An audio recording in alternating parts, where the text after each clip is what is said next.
Olá meus amigos, tudo bem? Aqui João Tavares com mais dicas para você. Hoje nós vamos falar sobre sala de reunião. Claro, você está numa sala de reunião, você tem que ter uma privacidade, não vazar o som, depende do assunto que está sendo falado, né? Então tem algumas dicas para dar. Primeiro passo, uma sala de reunião precisa ter uma porta acústica, porque senão o som passa por ela.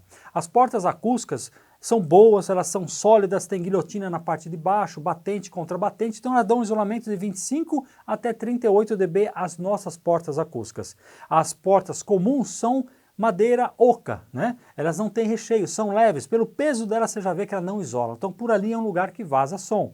Janela pode ser que você precise, não para vazar o som para alguém fora necessariamente, né? Se é um prédio não tem problema vazar para o ar, né? Mas às vezes é o ruído que entra pela janela que pode atrapalhar a sua reunião também, barulho de carro, buzina e assim vai. Então janela também, não precisa trocar janela, a gente tem janela de sobreposição.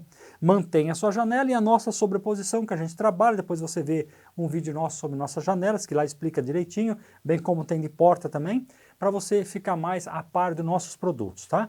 Mas o principal, paredes, é uma sala de reunião e essa parede é feita do quê? Vamos supor, é alvenaria, beleza, alvenaria, por mais que seja alvenaria que não isole tanto, ela já tem um certo poder de isolamento. Provavelmente se está vazando pela parede, a gente tem que reforçar ela com drywall. Até aí também tranquilo, tá? Esta parede, ela pode ser também hoje no seu local, ser de drywall. E se é drywall, ela não deve ter, se está vazando, não tem uma composição correta, tem que ter uma composição. O drywall não é só colocar uma placa de cada lado. Além de pôr uma placa de cada lado, mais placas agregadas tem que ter a lã no meio e nós também usamos para poder aumentar o poder de isolamento, borrachas anti-vibração.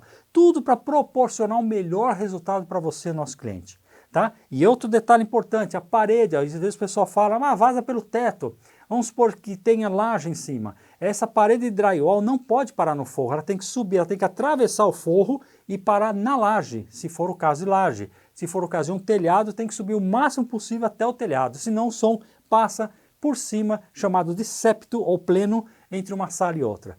Uma dica fácil, tranquila, que eu tenho certeza que vai ajudar se você assistir esse vídeo antes, porque depois o pessoal assiste o vídeo depois. Aí depois dá para adequar, fica tranquilo, mas antes é melhor que você já faz da melhor maneira possível, tá? E finalizando esse assunto de sala de reunião, não pode ter eco, é ruim ter eco, né? E se você trabalha com transmissão de som, por exemplo, videoconferência, todo o som que é gerado, esse eco, ele se transforma em dados, então pesa na transmissão. O som mais puro fica melhor. Então revestimento acústico geralmente colocado, não é uma receita, tá? Mas realmente colocado em todo o teto da sala, só o teto, já basta para tirar aquelas reflexões maiores e ter melhor audibilidade. Tá bom para você? Beleza? Tamo junto, continua aí, se inscreve no nosso canal que nós temos várias dicas sempre dando, tá? Acústica em foco, acústica na medida certa.